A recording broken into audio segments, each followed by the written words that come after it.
Welcome to The Eye Opener. I'm your host, Michael Lewis. What's the cure for the pandemic? The answer doesn't appear to be mass vaccination. Just look at Israel.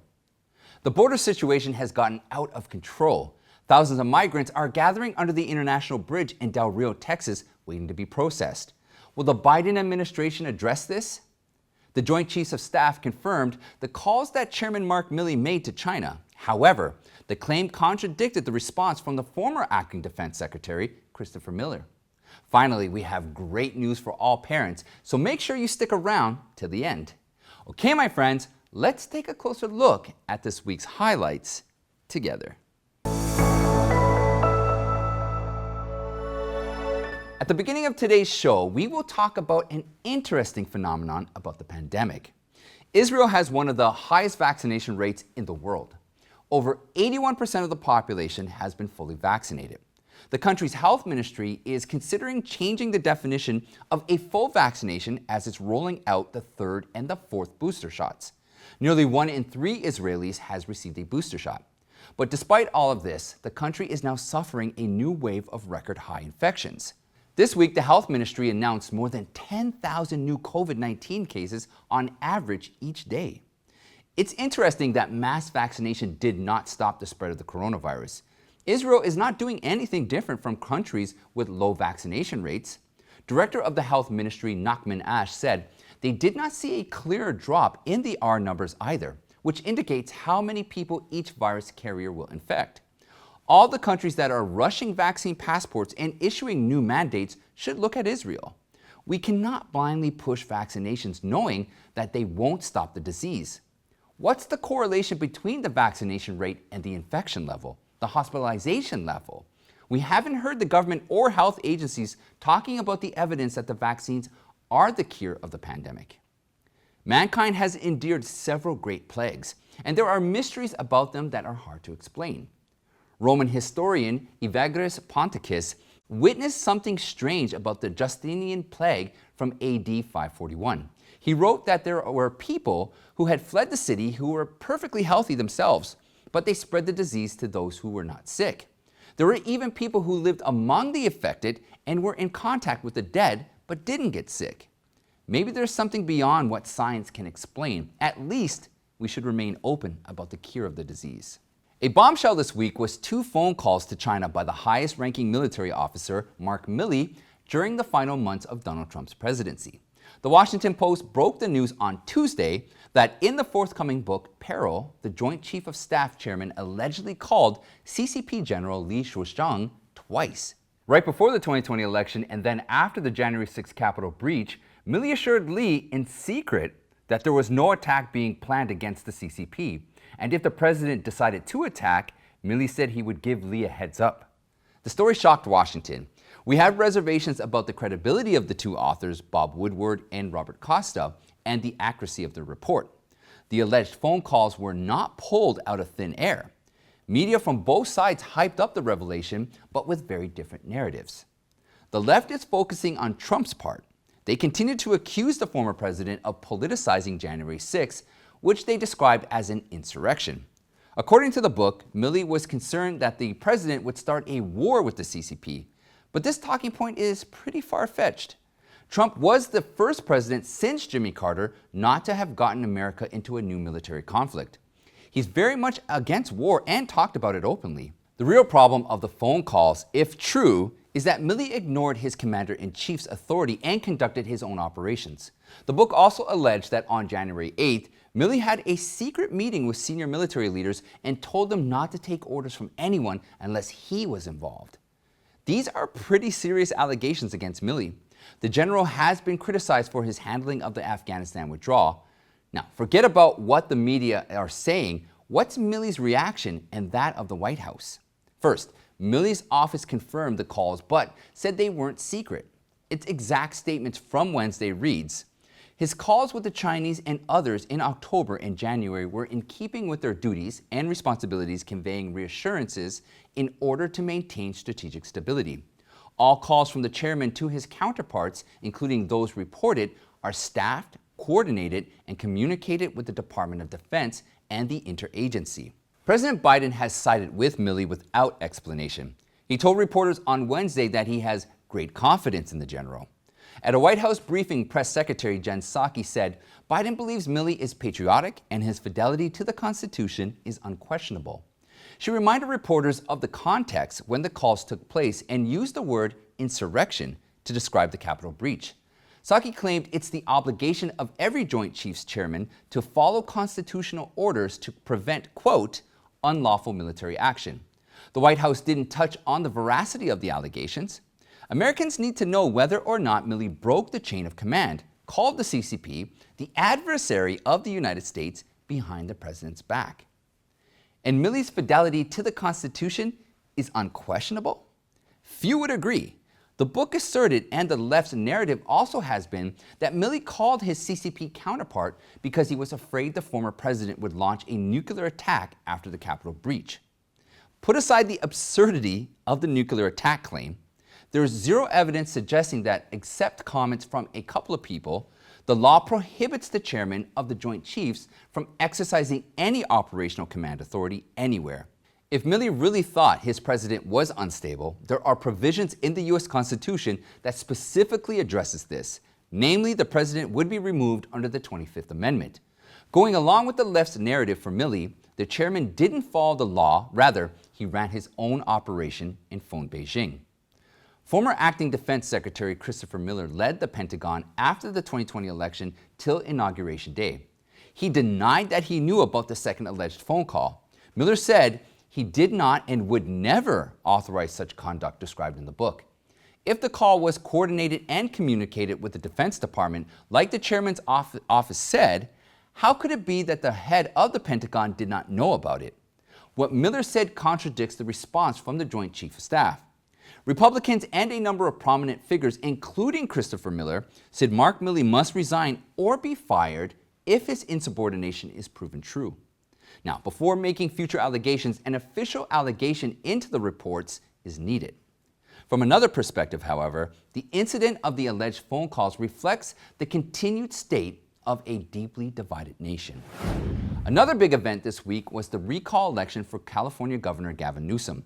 The results may have disappointed many, but it wasn't really a surprise. Newsom survived the recall with a wide margin. About 64% of the voters said no to the recall. Regardless, the failed grassroots attempt to unseat Newsom cannot dilute voter dissatisfaction.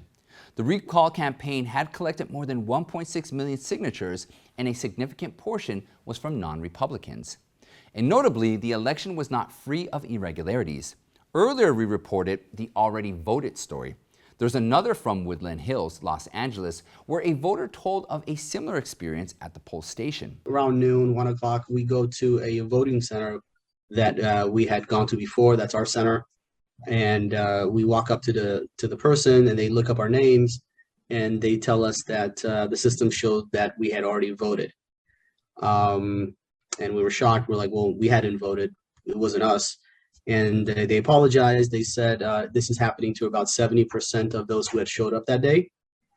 And the gentleman and his wife came right behind us, and the same thing was happening to them. So I asked to speak with the supervisor. I spoke with him. And again, he apologized. He said, we don't know what's happening. We've already reported it. And it's happening to about 70% of those who have showed up. Okay, so let me understand. About 70% of the votes at this location have been shown as already casted when they were not. This is horrible. I asked them what are our options. He said you can fill out a provisional ballot, mail it in, and we can vote that way. The already voted problem was reported but was not properly addressed. We aren't aware of any due diligence to make sure ballots will be properly counted and previous votes corrected. After the incident at the El Camino High School polling station, where 88-year-old Estelle Bender complained about the same issue, the Los Angeles County Registrar didn't offer an explanation for the cause. It replaced the equipment, alleged things had been corrected, and continued the voting. And coming up, thousands of illegal immigrants gather at a bridge in Texas, and we have good news about teaching your children about the Constitution. But before we continue, I just want to stress how important it is as the viewer to help us get the truth out to as many people as possible. Please take the time to like this video and share it across all your social media. Also, make sure you subscribe to the channel and click the bell so that you can be notified every time we post a new video. I'd like to thank you all for your continued support, and let's get back to the show. A shocking scene played out in Del Rio, Texas. While Senator Ted Cruz was there, more than 10,000 illegal migrants gathered under the International Bridge, waiting to be processed by the Border Patrol. The situation is a national disgrace. The number of migrants skyrocketed in a week, from only a couple hundred on September 9th to over 10,000 by Thursday night. The majority are from Haiti. Mayor Bruno Lozano confirmed that another incredible 20,000 are on their way.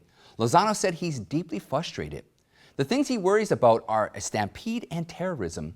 He called the situation with a wide open border not secure and not defensible. Lozano cast blame on the administration, particularly Kamala Harris, the alleged border czar, for not focusing on the U.S.-Mexico border. Because of the massive influx of migrants, border officials set up drinking water posts, towels, and portable toilets under the bridge, attracting many to congregate there.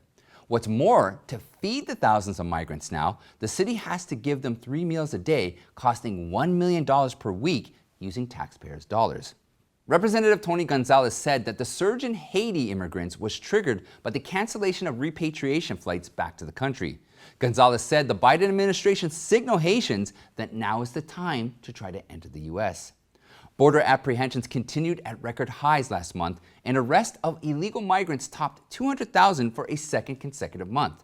Homeland Security Secretary Alejandro Mayorkas has been called to testify again in Congress next week. We have great news for parents and grandparents. A U.S. Constitution and government course for children that has been in the making for 2 years has released this week. The company, The Good and the Beautiful, known for its wholesome book list and homeschooling curriculum, has created a family-style course for 4th to 8th grade, titled U.S. Constitution and Government. The goal is to have parents teach their children in their spare time or homeschool them. If you haven't heard about the company or the amazing stories behind it, make sure to check out our program from August 6th. The link will be in the description. The company is a diamond in the rough. Its founder, Jenny Phillips, believes it's a parent's responsibility and privilege to teach their children the founding of the United States. She hopes children everywhere are able to understand the principles of freedom that have guided this country and made it a light to all the world. With so much misinformation being spread in society today, Phillips employed a large team of writers, expert reviewers, fact-checkers, editors, illustrators, and designers to develop the groundbreaking curriculum based on source documents and accurate information. The course explains the text and context of the Declaration of Independence, the Constitution, and all 27 amendments. It also has short inspirational audio biographies of founding fathers and mothers, fun activities, and an adventure story, Mystery on Constitution Island, written just for the course. The timing couldn't be more relevant, referring to the rapid advancement of socialism and communism on a global scale. The disrespect of the past, rewriting of history, and a loss of freedom had led writer Heather Hawkins from the curriculum development team saying, "There's not only a dire need to teach the children constitutional principles, but an urgency as well." The course establishes a proper understanding of the relationship among the people, the government, and God, the creator of the human world. Hawkins said, if people believe they receive their rights from the government, then they will look to the government for their needs. This is precisely what communists and the left want people to do, Hawkins continued. If people read and study the founding documents, they will very quickly realize that the prevailing view of government for much of our country's existence was that our natural rights come from God, and the government's role is to protect those rights. When you recognize the relationship between the people and government, and between the people and God, you see through the falsehood of communism very easily and are immune to their lies. You would want your children to be able to recognize this too, as it's critical and necessary to safeguard their freedoms and human rights. Yet Hawkins noted a loophole in the market for courses aimed at middle graders. Public schools today often do not acknowledge the legacy of freedom in the founding documents, and children born and raised in America during peacetime probably cannot realize how precious freedom really is, and how hard our founding fathers had to fight for it. Hawkins made a good point. She said, "The founding fathers risked their livelihoods and their very lives. Our children need to learn about such dedication and sacrifice. They need to see that freedom is worth defending and standing up for." The Good and the Beautiful, U.S. Constitution and Government is now available as a history course set on the company's website. Make sure you check it out. And that's it for today, my friends. Check out the playlist right here for more eye-opening content. You can also join me on the Eye Opener Telegram chat room and follow me on Newmaker, Gab, Parler, and Getter. I'd like to thank you all. Have a wonderful weekend, and I'll see you next time.